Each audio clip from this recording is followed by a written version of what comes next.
نحمده ونصلي ونسلم على رسوله الكريم اما بعد۔ معزز دوستو، آج 11 ربیع الثانی سن 1445 ہجری ہے،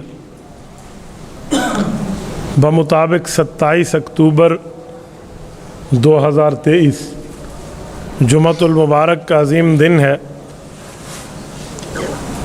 اور آج کے دن میں جمعۃ المبارک کی گفتگو کے حوالے سے میں جس شخصیت کے بارے میں بات کر رہا ہوں ان کا نام ہے محبوب سبحانی ذل رحمانی حضرت شیخ عبد القادر جیلانی رحمۃ اللہ تعالی علیہ۔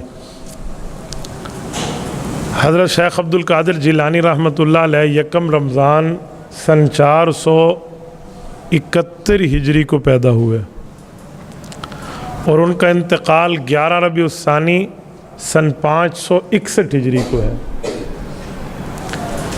اسی حوالے سے حضرت شیخ مکرم کی قبر پہ اللہ تعالیٰ کروڑوں اربوں رحمت نازل فرمائے۔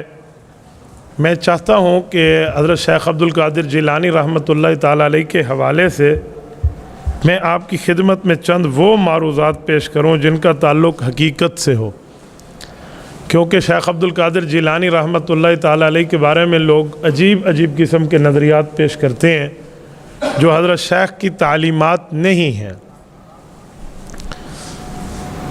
شیخ عبد القادر جیلانی رحمۃ اللہ علیہ کا انتقال غالباً 874 سال آج کی تاریخ میں ان کے پورے ہوں گے، یعنی یہ تقریباً 9 صدیاں قبل کے آدمی ہیں۔ یہ بغداد کے ساتھ علاقہ ہے، جیلان جسے ہم کہتے ہیں، گیلان بھی کہتے ہیں، یہ وہیں کی پیدائش ہے ان کی۔ والد کا سایہ ان کے سر سے اٹھ گیا، بچپن میں یتیم ہو گئے، لیکن ان کی والدہ مکرمہ نہایت عالمہ فاضلہ زاہدہ اللہ کی ولیہ تھی۔ اس خاتون کی خواہش یہ تھی کہ میرے بیٹے کو اللہ تعالیٰ ایک عالم فاضل ولی اللہ بنائے، تو انہوں نے ہمیشہ جب بھی جس بھی اچھے موقع پہ دعا کے لیے ہاتھ اٹھائے تو اللہ تعالیٰ کا اس پہ شکر ادا کیا کہ اللہ تو نے مجھے اپنے بیٹے والی نعمت سے نوازا، اور ساتھ ان کے لیے نیک ہونے کی، اچھے ہونے کی، خیر اور بھلائی کی دعائیں بھی کی۔ اور یہ بات ذہن میں رکھیں کہ علماء فرماتے ہیں کہ اگر والدین اپنی اولاد کے لیے دعا کریں تو یہ ایسا ہے جیسے امت کے لیے امت کے نبی دعا کریں۔ تو اولاد کے لیے ماں باپ کی دعا اور اللہ تعالیٰ کی قبولیت میں کوئی پردہ اور کوئی حجاب شامل نہیں ہے۔ ہم ایک مرتبہ ایک اللہ والے کی خدمت میں حاضر ہوئے، میرے ساتھ 2-3 دوست تھے، انہوں نے مجھے کہا کہ اس بزرگ کو کہیں کہ وہ ہمارے لیے دعا کریں۔ میں نے ان سے گزارش کی تو انہوں نے میرے لیے تو دعا کر دی، لیکن ساتھیوں سے ایک جملہ پوچھا، مجھے جانتے تھے، ان سے پوچھا آپ کی والدہ زندہ ہے؟ وہ کہنے لگی جی والدہ زندہ ہے۔ کہا جی ابا زندہ ہے؟ کہا جی ابا جان زندہ ہے۔ تو کہا پھر میرے ساتھ دعا کرانے کے معاملات طے نہ کرو، جاؤ اپنے ابا اور اپنی اماں سے دعا کراؤ، میری دعا سے زیادہ اللہ کے ہاں مقبولیت ہوگی۔ میری بات کا مطلب جو میں سمجھانا چاہ رہا ہوں وہ یہ ہے کہ ماں باپ کی دعائیں جو ہیں نا، یہ عرش پہ جانے پہ کوئی حجاب نہیں رکھتی، وہ ڈائریکٹ پہنچ جایا کرتی ہیں۔ تو حضرت شیخ عبد القادر جیلانی رحمۃ اللہ تعالیٰ علیہ کی والدہ کی دعائیں ان کے ساتھ تھیں، تو انہوں نے اپنے بچے کو دینی علوم کے حاصل کرنے کے لیے بغداد روانہ کیا۔ یہ عراق کا دارالخلافہ ہے۔ جب انہوں نے اپنے بچے کو وہاں روانہ فرمایا تو اس کو جتنا ان کے پاس ماحضر کوئی زاد سفر کوئی وہاں کا خرچ تھا تو انہوں نے جمع کیا، اور وہ بچے کے قمیض کے اندر ایک جگہ میں سی لیا کہ جب ضرورت پڑے گی اس کو اکھیڑ کے انہوں نے اپنی ضرورت پوری کر لینی ہے۔ اور اس مال کی تعداد تھی 40 دینار۔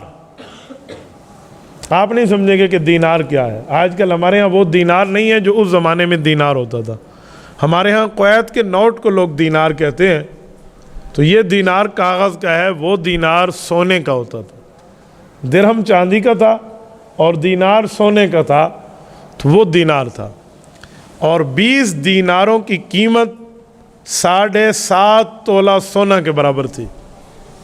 یعنی جس کے پاس 20 دینار ہوتے اس پر زکوٰۃ فرض ہو جایا کرتی تھی سال گزرنے پر. اتنی قیمتی یہ جو ہے نا وہ ہے ایک کرنسی ہے اس زمانے کی. تو ان کے پاس تو 40 دینار تھے، یعنی 15 تولے سونے کے برابر ان کے پاس یہ مال موجود تھا. 15 تولہ سونا. یہ آج سے میں 850 سال پہلے کی بات کر رہا ہوں، 900 سال. انہوں نے رکھا ہوا ہے اور قافلے کے ساتھ سفر شروع کیا ہے. اتفاق راستے میں ڈاکہ لگ گیا، ڈاکوؤں نے پورے قافلے کو گھیر لیا. ڈاکو تعداد میں زیادہ تھے، صحت میں بھی زیادہ تھے، اور بڑے حساب کتاب میں آ کے انہوں نے گھیرا ڈالا اور لوگوں کے مال کو لینا شروع کر دیا. کسی سے پوچھا تیرے پاس کیا ہے؟ اس نے کہا جی اتنے. لے لیا کسی. ان کی جو شکل تھی نا، ان سے نہیں لگتا تھا کہ ان کے پاس 15 تولے سونے کے لگ بھگ 40 دینار موجود ہیں. تو ایک ڈاکو نے پوچھا تیرے پاس کیا ہے؟ بچے چھوٹی عمر تھی. ان کو والدہ نے گھر سے چلتے ہوئے فرمایا تھا کہ بیٹا جھوٹ کبھی نہ بولنا، یہ تیرا اور میرا معاہدہ ہے. تو اماں کے ساتھ کیا ہوا معاہدہ یاد آ گیا تو چور کو کہنے لگے میرے پاس 40 دینار ہیں. اس نے ایسے کہکا لگایا اور چلا گیا. انہوں نے کہا اس کے پاس 40 دینار ہیں. وہ جب چلا گیا پھر ایک اور چور آیا. انہوں نے پوچھا بچہ تیرے پاس کوئی مال ہے؟ انہوں نے کہا جی ہاں 40 دینار میرے پاس ہے. تو وہ ہنستے اور چلے جاتے کہ بچہ ہم سے اچھا مذاق کر رہا ہے. یہ جب 2-3 بندوں تک بات گئی اور ان کا سردار پہاڑ کی چوٹی پہ بیٹھ کے وہ پیسے ویسے اس زمانے کے گن رہا تھا تو انہوں نے کہا جی پورا کام ہو گیا؟ انہوں نے کہا ایک بچہ ہے بڑا مذاق کرتا ہے، کہتے میرے پاس 40 دینار ہے. انہوں نے کہا پتہ نہیں ہو بچے کے پاس، یار ذرا لے آؤ اس کو. تو وہ ان کو اٹھا کر لے گئے. وہ سردار چوٹی پہ بیٹھے، انہوں نے اس کو پیش کر دیا. وہ بیٹا تیرے پاس کیا ہے؟ کہا جی 40 دینار ہے. وہ ہکا پکا رہ گیا کہاں ہے؟ تو انہوں نے کہا میری اماں نے اس بغل کی گٹھڑی میں سی دی ہے. نے قمیض نکالی تو وہ اس کو ادھیڑا تو 40 دینار نکل آئے. تو وہ ڈاکوؤں کا سردار تھوڑا سا حیران ہو کر اس بچے سے پوچھنے لگا کہ بیٹا آپ چاہتے تو ہم سے چھپا بھی سکتے تھے، ہمیں نہیں پتہ چلا، ہم تو اپنا کام پورا کر کے یہاں سے جا رہے تھے، لیکن تو نے کیوں ایسے بتایا؟ تو نے کہا جناب میں نے اپنی اماں سے معاہدہ کیا تھا کہ امی میں کبھی جھوٹ نہیں بولوں گا، تو مجھے ماں سے کیے ہوئے وعدے کا پاس تھا تو اس لیے میں نے جھوٹ نہیں بولا. یہ جملہ کہنا تھا کہ اس بندے پہ اللہ کا خوف طاری ہو گیا اور وہ شخص زاروں قطار رونے لگا. اس کی آنکھیں آنسوؤں سے ڈگمگانے لگی. ساتھیوں نے پوچھا کیا ہوا سردار؟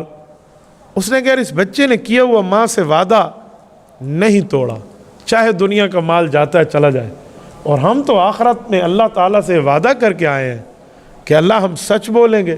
ان الصدق ینجی والکذب یہلک، سچ نجات دے گا، جھوٹ بندے کو ہلاک کرے گا. ہم نے اللہ سے وعدہ کیا تیرے احکام مانیں گے، نبی کے طریقے مانیں گے. ہم تو معاہدہ توڑ بیٹھے ہیں اور یہ بچہ تو اپنی ماں سے معاہدہ نہیں توڑتا. تو اس نے کہا میں تم سب ساتھیوں کو گواہ بنا کے کہتا ہوں کہ آج تک تم میری چوری کے گواہ تھے، آج تم میری توبہ کے گواہ ہو جاؤ. میں آج توبہ کرتا ہوں علی اعلان، اور جتنا مال لوگوں سے لیا تھا میں ایک ایک کے پاس جا کر کوشش کروں گا کہ اس کا مال اس کی دہلیز تک پہنچا کے. جب اس نے توبہ کی تو ان کے ساتھی بھی رونے لگے. انہوں نے کہا سردار ہم نے آپ کا ساتھ دیا آج تک، ہم بھی اس کام سے توبہ کرتے. اور یہ سارے کا سارا مال قافلے والوں کو لوٹایا اور باقی اموال کی ترتیب انہوں نے بنائی. یہ شیخ عبد القادر جیلانی رحمۃ اللہ کے بچپن کے اندر صدق اور حیا ہے کہ اللہ تعالیٰ نے اس ایک بچے کے صدق زبان کی وجہ سے پورے قافلے والوں کے چوروں کو ہدایت عطا فرمائی. شیخ عبد القادر جیلانی رحمۃ اللہ نے جب حصول علم حاصل کر لیا تو اس دوران ان کو بہت سے مسائل مشکلات سے درپیش ہونا پڑا. کبھی کچھ کھانے کا نہ ملتا، کبھی کچھ پینے کا نہ ملتا، کبھی کیا. اسٹوڈنٹ لائف بڑی تنگ لائف ہوتی ہے. آج کے دور میں بھی اسٹوڈنٹ لائف بڑی اسٹرانگ لائف ہے.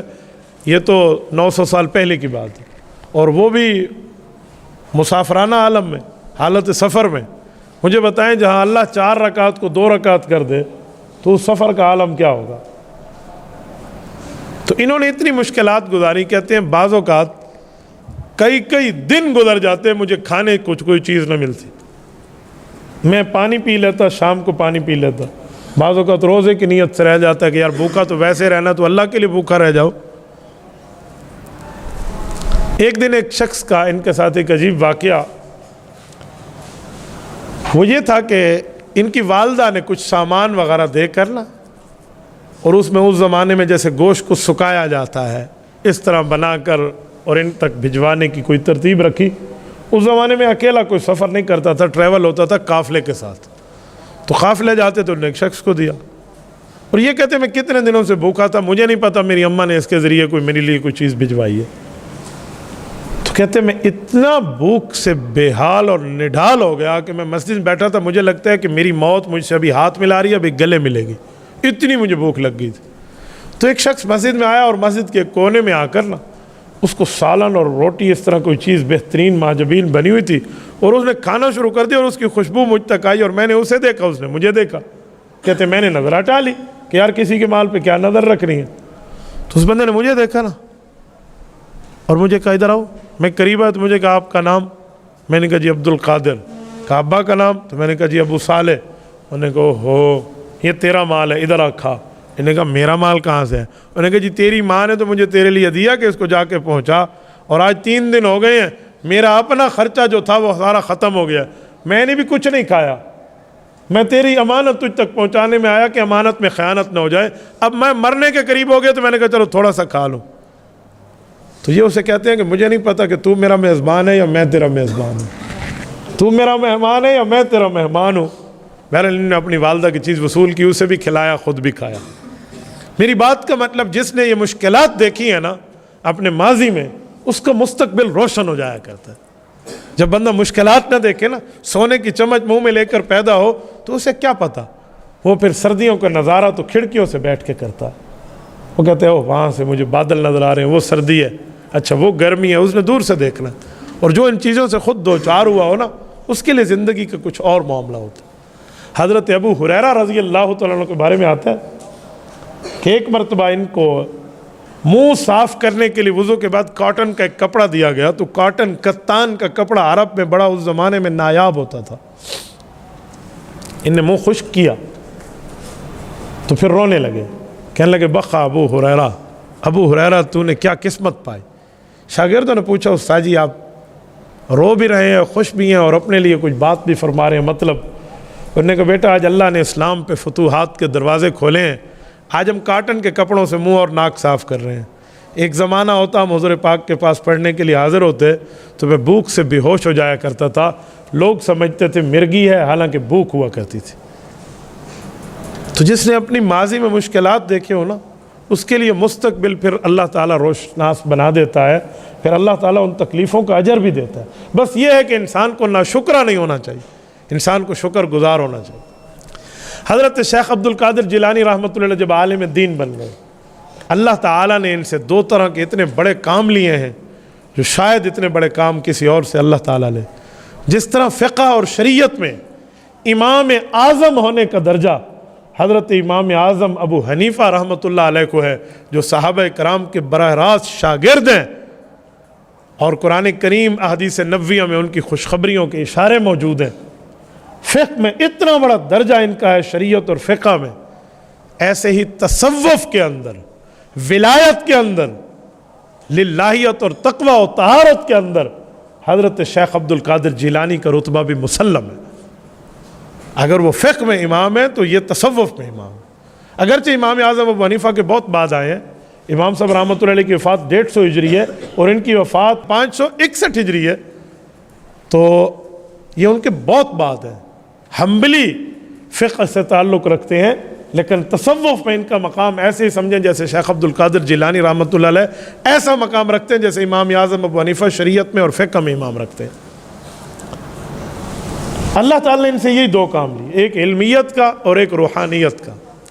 یہ سلسلہ قادریہ جو ہے، جو ہمارے 4 اہل حق کے سلاسل میں نقشبندیہ، چشتیہ، سہروردیہ اور قادریہ، آپ پاکستان میں اس سلسلے کو امام الاولیاء حضرت مولانا احمد علی لاہوری رحمۃ اللہ علیہ کے سلسلے سے جانتے ہیں کہ حضرت لاہوری رحمۃ اللہ علیہ کا سلسلہ یہ سلسلہ قادریہ ہے، اور آپ کے اور ہمارے ہاں بزرگ گزرے ہیں، اللہ تعالیٰ ان کی قبر پہ کروڑوں اربوں رحمت نازل فرمائے، حضرت خلیفہ عبد القیوم رحمۃ اللہ علیہ۔ حضرت خلیفہ صاحب کا سلسلہ بھی سلسلہ قادریہ تھا، تو یہ جو سلسلہ قادریہ چلا ہے یہ شیخ عبد القادر جیلانی رحمۃ اللہ علیہ سے ہے۔ اللہ تعالیٰ نے ان کو تصوف میں بڑا مقام دیا تھا، علم میں بھی بڑا مقام دیا۔ میں دونوں کی باتیں آپ کی خدمت میں رکھتا ہوں۔ تصوف میں یہ مقام تھا، ولایت میں، کہ شیطان نے چاہ کر بھی ان کو کبھی گمراہ کرنے کی کوشش کی تو منہ کی کھائی۔ اللہ تعالیٰ نے ایسا ان پہ کرم اور فضل کا سمندر بہائے تھے۔ میں یہ نہیں کہہ رہا کہ نبوی اور جو ہے نا صحابی آپ مان لیں، نہیں، اللہ کی کرم نوازی جس پر ہو جائے۔ ایک مرتبہ بیٹھے ہیں تو شیطان نے اللہ کی آواز میں بات کی، گویا ایسے بتلانے لگا کہ میں اللہ بات کر رہا ہوں۔ اوے میرے بندے عبد القادر، انہیں آواز آئی، یہ بڑے حیران ہو گئے، اب میرے بندے تو خدا ہی کہے گا نا۔ یہ متوجہ ہوئے آواز کی طرف، انہوں نے کہا جی تیری باتیں قبول ہو گئیں، تیری قربانیاں قبول ہو گئیں، بس ہم تمہیں انعام دینا چاہتے ہیں، آج کے بعد تیرے اوپر نمازیں معاف ہیں۔ تو شیخ عبد القادر جیلانی نے فوراً سوچا کہ اگر عبادتیں قبول ہو گئی ہیں چلو ٹھیک ہے، لیکن پھر نمازیں معاف ہو گئی ہیں، حضور کی باتیں تو قبول ہی قبول تھی، ان پہ تو نماز معاف نہیں ہوئی۔ اللہ نے انہیں تو نماز کا احکام میں پابند فرمایا کہ وَاعْبُدْ رَبَّكَ حَتَّى يَأْتِيَكَ الْيَقِينُ، عبادت ہمیشہ کرنی ہے آپ نے۔ یہ میرے اوپر کون سے کرم کا معاملہ؟ فرمایا یہ خدا نہیں ہو سکتا، یہ شیطان ہے۔ تو جس طرف سے آواز آ رہی تھی انہوں نے اس طرف دیکھا ہوگا، وہ شیطان مردود، عبادتیں قبول تو رسول اللہ صلی اللہ علیہ وسلم کی تھی، صحابہ اہل بیت کی تھی، اللہ نے ان کے لیے تو حکم جاری نہیں کیا کہ نمازیں نہ پڑھو، تو مجھے گمراہ کرنے آیا ہے، جا دفع ہو جا۔ اب دیکھیں کتنے بڑے شیطان کے وار سے یہ نکلے، اور دل ہی دل میں اللہ کا شکر ادا کرنے لگے۔ شیطان نے پینترا بدلا، ایک اور طرف سے کچھ وقت بعد آواز دی، کہا میرے بندے عبد القادر، تو نے شیطان کو پہچان لیا۔ یہ خود شیطان کہہ رہا ہے دوسری آواز میں، تو نے شیطان مردود کو پہچان لیا اور تو نے اسے دھدکار دیا، واقعی یہ شیطان مردود ہے، تجھے تیرے علم نے بچا لیا ہے، اپنے علم پہ عمل کرنا۔ انہوں نے اس بات پہ غور کیا، کہا یہاں بھی ایک ڈنڈی ماری گئی ہے، کہا علم نے نہیں بچایا، اللہ کے فضل نے بچایا، علم نے نہیں بچایا، اللہ کے کرم نے بچایا۔ یہ بھی میرے اندر تکبر ڈال رہا ہے کہ مجھے میرے علم نے بچایا، کہا اللہ نہ بچائے تو علم کیا کرے گا؟ علم تو شیطان کے پاس اتنا تھا کہ فرشتوں کا استاذ تھا، اس کا بھی ککھ نہیں بچا جب اس نے تکبر کیا، تو میرا کیا بنے گا؟ یہ دل میں سوچا، اور فوراً اسے بھی ٹھوک کے جواب دیتے ہوئے فرمایا، کوئی شیطان تو چال بدل رہا ہے، تیرے پاس جو 70,000 نورانی داؤ ہیں ان میں ایک داؤ میرے اوپر چلا رہا ہے، مجھے میرے علم نے نہیں بچایا، مجھے میرے خالق اللہ نے بچایا۔ یہ میری بات کا مطلب، رب نے تصوف میں اتنا درجہ شیخ عبد القادر جیلانی کو دی، اور علمیت میں، فتویٰ میں، دین کے مسائل بتانے میں بھی ان کا کوئی ثانی نہیں تھا۔ ایک مرتبہ درس گاہ میں تشریف فرما ہے اور ایک شخص کو لایا گیا،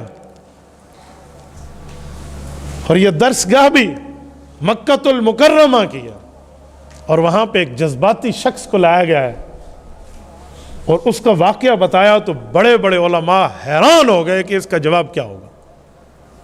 اس شخص نے غصے میں آ کے اپنی بیوی کی طلاق کی قسم اٹھا لی، اور پتہ کیا تھا معاملہ؟ یہ تھا کہ اس نے کہا میں ایک وقت میں ایسی عبادت کروں گا کہ اس دھرتی پہ وہی عبادت کوئی مسلمان نہیں کر رہا ہوگا، اور اگر میں نے نہ کی تو میری بیوی کو 3 طلاق۔ کیسی عجیب قسم کی اس بندے نے قسم اٹھا لی، دوسرے لفظوں میں اسے بچگانہ حرکت ہی کہہ دینا۔ تو جس عالم کے پاس اس کو لے کے جاتا وہ کہتے اٹھ جا، اللہ نے 3 آپشن دیے، تو نے تینوں ضائع کر دیا، میرے پاس تیرا کوئی حل نہیں، اٹھ جا۔ اور کہتے بھی ٹھیک تھے کہ بظاہر تو کوئی حل نظر نہیں آتا نا، اس بندے کو کیا حال دے؟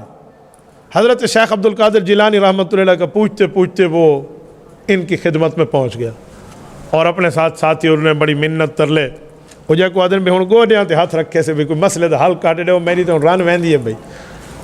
لوگ ایسے ہی کرتے ہیں، میں نے طلاق کے مسئلے میں بڑا تجربہ رکھا ہے، اللہ محفوظ رکھے، خود طلاق دے بیٹھیں گے اور پھر بہانے تلاش کریں گے، اور ایسے بہانے کی قسم سے اس کریٹیکل سچویشن میں بندے کو ہنسی آتی ہے۔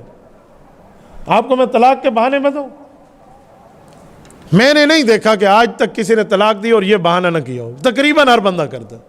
وہ بہانہ یہ ہے کہ مفتی صاحب میں اس وقت غصے میں تھا، یہ بہت جھوٹا بہانہ ہے، مجھے ایمان سے بتائیں بھی تو غصے میں تھا، تو نے طلاق دی، تو طلاق پیار میں دی جاتی ہے، میری سونی زال تک کو طلاق دے وہاں، پیار میں طلاق دیتے ہیں، میری چنگی بی بی تک طلاق دے وہاں، تو دیتے غصے میں ہیں۔ تو پھر یہ ہمیں آپ کیوں کہتے ہیں کہ جی میں غصے میں تھا؟ پھر طلاق محبتوں کی چیزیں نہیں ہیں، پیار کی چیزیں نہیں ہیں، یہ ہوتی غصے کی۔ تو آپ جو یہ بہانہ فرما رہے ہیں کہ میں غصے میں تھا، تو اس کا کیا مطلب ہے؟ مولوی کو کوئی حال بیٹھے ای میں کر کے تو کٹ دیتی۔ میں نے ایک جگہ کہا کہ ہمارے پاس کوئی حل نہیں ہے، ہم مسئلہ شریعت کا بنایا ہوا تمہیں بتاتے ہیں، ہم بناتے نہیں ہیں۔ تو ایک شخص مجھے کہنے لگا نہیں مولوی صاحب تو میں قرآن کی تھی بیٹھے مولویوں کو لک کے مسئلے ہوں دیں۔ میں نے کہا میں نے نہیں پڑھے آج تک، میرے پاس ایسا مسئلہ کوئی نہیں، میں لکو ہوئے تو تک انہیں نے سو حدیث پاک میں کہ جو مسئلہ چھپا دے، دین کا علم نہ بتائے، تو اللہ تو اس کو جہنم کی لگام ڈالے گا۔ ہاں کوئی اور وجہ ہو کہ اس سے کوئی فتنہ بنتا ہو یا کوئی وجہ ہو تو اور بات ہے، ورنہ تو مسئلہ بتایا جاتا ہے، ایسا کچھ نہیں ہے۔ اچھا ایک بہانہ یہ کریں گے، پھر دوسرا بہانہ ایک اور ہے، یہ پرسوں رات کی بات ہے۔ ایک جگہ میں تھا، ایک شخص کھلا ہے، انہوں نے کہا جی میں نے طلاق دی ہے، بالکل ٹھیک ہے، لیکن میری بیوی نے سنی نہیں ہے۔ میں نے کہا جب تو نے کہا تھا مولانا فلاں بنت فلاں اتنے حق مہر میں مجھے قبول ہے، یہ قبول ہے لفظ تیری بیوی نے سنا تھا؟ کہتے ہیں نہیں۔ میں کہا نکاح کی میں تھی ہے، پھر نکاح کیسے ہوا؟ کہتے ہیں گواہوں نے تو سنا تھا۔ میں نے کہا ادھر بھی گواہ کہتے ہیں تو نے طلاق دی، ہم نے سنا ہے۔ اب کیا میرے سامنے بہانہ تو کر رہا ہے اجزال نہیں سنا؟ وہ شودی جو ڈوری ہوئے تو بس 100 طلاق ہی دے چاہے خیر ہے، ان کے کان جو کام نہ کریں تو کیا کریں؟ تو عجیب قسم کے بہانے ہوتے ہیں۔ تو اس نے بھی 3 طلاقیں دی اور ادھر ادھر کی باتوں میں آیا۔ لیکن شیخ عبد القادر جیلانی رحمۃ اللہ علیہ کو اللہ تعالیٰ نے خاص دین کی خدمت کے لیے چنا تھا، تو انہوں نے فرمایا کہ میرے سامنے بیٹھ ایک دفعہ مسئلہ بتا گواہوں کی موجودگی میں، تو نے لفظ کیا کہہ دے؟ انہوں نے کہا شیخ میں نے کہا ہے میں ایک وقت میں ایسی عبادت کروں گا جو اس وقت میں دنیا میں وہ عبادت کوئی نہیں کر رہا ہوگا، اگر میں نے نہ کی تو میری بیوی کو 3 طلاق۔ کہا یہ سارے علماء کہتے ہیں کہ اگر تو نفل پڑھے گا تو باقی بھی پڑھ رہے ہوں گے، اگر تو صدقہ دے گا تو باقی بھی صدقہ کر رہے ہوں گے، تو جو نیکی بھی کر رہا ہوگا دنیا کے کسی کونے میں کوئی مسلمان تو کر رہا ہوگا، تیری بیوی گئی، تیرا حل کوئی نہیں ہے۔ حضرت شیخ فرمان لگے ان کا حل موجود ہے۔ تو علماء نے کہا اس کو حل چھوڑو، پہلے ہمیں مطمئن کریں وہ کیا حل ہے۔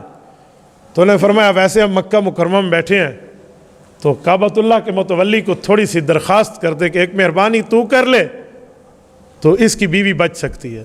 تو انہوں نے کہا کیا؟ انہوں نے کہا صرف آدھے گھنٹے کے لیے، 15 منٹ کے لیے، 10 منٹ کے لیے تب مطاف کو خالی کر دیا جائے کہ کوئی مسلمان اس وقت طواف نہ کر رہا ہو۔ جب مطاف خالی ہو جائے اس اکیلے کو بھیجا جائے کہ جا تو طواف کر لے، کیونکہ طواف دنیا کے ایک مقام پہ ہوتا ہے، تو یہ اس وقت طواف کرے گا، وہ طواف دنیا میں کوئی نہیں کر رہا، تو لہٰذا اس کی بیوی بچ جائے گی۔ انہوں نے کہا جی اگا حال تو بڑی اوکھی ہے، متولی مننے تران بچ دس۔ بہرحال انہوں نے کو واسطے آستے دی اور جا کر اس کی بیوی بچی۔ میری بات کا مطلب شیخ عبد القادر جیلانی رحمۃ اللہ علیہ مشکل سے مشکل مسائل یوں چٹکیوں میں حل فرما دیا کرتے تھے۔ اللہ تعالیٰ نے اس شخص کو علوم دین میں، تصوف میں، ولایت میں، خانقاہ میں، للہیت میں، تقوی طہارت میں وہ مقام عطا فرمایا تھا کہ اس جیسا مقام اس دھرتی پہ نہیں ملتا۔ ان کی تعلیمات اگر ہم لوگ پڑھیں، ان کی تعلیمات دیکھیں تو انہوں نے ماں باپ کی عزت اور احترام، علماء کی عزت اور احترام، چھوٹے پہ شفقت، بڑوں کی عزت، نمازوں کی پابندی، شریعت کی پابندی، سنت کی پابندی، دینی امور کی پابندی، غلطی ہو جائے تو فوراً اللہ کے سامنے توبہ استغفار، اپنی غلطی پہ ڈٹ جانا نہیں، گناہ ہو جائے تو فوراً غفار کے سامنے بات سوچو کہ اللہ میرے گناہ سے بڑی تیری رحمت ہے، میری گناہ کو معاف کر دے، اس طرح مانگے تو رب تمہاری زندگی بدل دے۔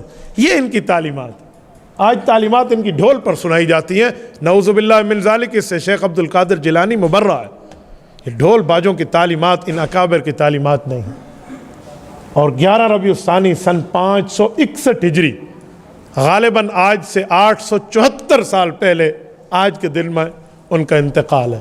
اللہ پاک ان کی قبر پہ کروڑوں اربوں رحمت نازل فرمائے۔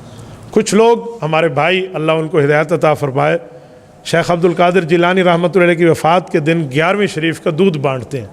کوئی پوچھے جی کیا مسئلہ ہے؟ کہتے ہیں اس دن انہوں نے دودھ پیا تھا تو ہمیں دودھ بانٹنا چاہیے۔ بہت اچھی بات ہے، کوئی نہیں مسئلہ، آپ اس دن انہوں نے دودھ پیا تو آپ دودھ بانٹ دیں، لیکن جس دن انہوں نے شادی کی ہے تو اس دن آپ شادی تو نہیں فرما دیں۔ آپ تو 40 سال کمارے رہتے ہیں، اس دن آپ شادی بھی فرما لیں۔ شیخ عبد القادر جیلانی کی 4 بیویاں ہیں، ایک کم 50 بچے ہیں، 27 تو ان کے بیٹے ہیں، باقی ان کی بیٹیاں ہیں۔ بسم اللہ فرمائیں، آپ شیخ عبد القادر جیلانی کی اس ترتیب پہ بھی عمل کریں، نہیں بہو کھیر دا گلاس ہی پیونا ہے، بس وہی ہے جرا سوکھا کام ہے، وہ شیخ عبد القادر جیلانی تعلیمات ہے، 4 شادیوں کی سنت شیخ عبد القادر جیلانی بھول گیا ہے۔ تو اس لیے ایسا نہیں کرنا چاہیے۔ خواہ مخواہ دودھ کوئی پی لے، کسی 11ویں نہیں 12ویں کے دن آپ پی لو، کون سا منع کرتا ہے، لیکن اس دن کہیں بھی آپ دودھ پئیں تو خاص ثواب ہے، خاص ثواب والی بات شریعت میں کوئی نہیں ہے۔ اللہ تعالیٰ آپ کو رحم صراط مستقیم عطا فرمائے۔ حضرت شیخ رحمۃ اللہ تعالیٰ علیہ کی جو ہے نا تعلیمات پہ اللہ تعالیٰ میں عمل کی توفیق عطا فرمائے، اور اللہ حضرت شیخ عبد القادر جیلانی رحمۃ اللہ علیہ کی قبر پہ کروڑوں اربوں رحمت نازل فرمائے۔ اقول قولی ھذا واستغفر اللہ وآخر دعوانا ان الحمد للہ رب العالمین۔